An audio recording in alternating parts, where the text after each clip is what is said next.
National Paralympic Committee atau NPC Sumsel melantik Ketua Kepengurusan NPC Pali yaitu Asrohi. Pelantikan ini dilakukan di Rumah Dinas Bupati Kabupaten Pali.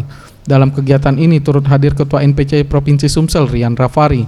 Rian menjelaskan bahwa NPC adalah induk olahraga khusus yang membidangi penyandang disabilitas dan ia berharap NPC Pali dapat membentuk kepengurusan mengingat dalam waktu dekat akan ada Pekan Paralimpik Provinsi.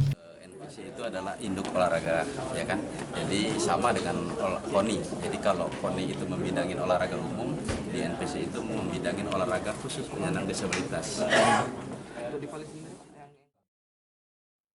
Bupati Pali Heri Almanindo sangat mengapresiasi dengan adanya NPC di Kabupaten Pali.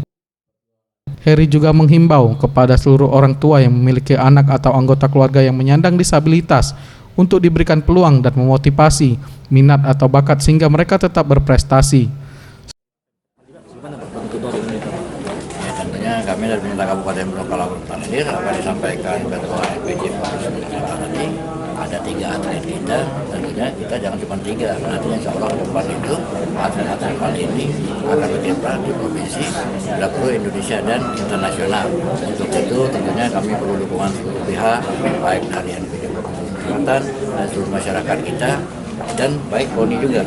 Jadi olahraga-olahraga yang terkait dengan disabilitas maupun olahraga umum itu bisa bersinergi, dalam artian mungkin atletik walaupun nanti berbeda, tapi untuk mungkin ada pelatihan-pelatihan yang bisa digunakan itu bisa kita sharing atau bisa kita pakaikan kepada mereka untuk dibantu melaksanakan kegiatan dalam meningkatkan prestasi di disabilitas ini. Selain Bupati, pada pelantikan pengurus NPC Pali turut hadir Wakil Bupati, Ketua DPRD Kabupaten Pali dan organisasi perangkat daerah pemerintah Kabupaten Pali. Boris Simbolon, Sriwijaya TV.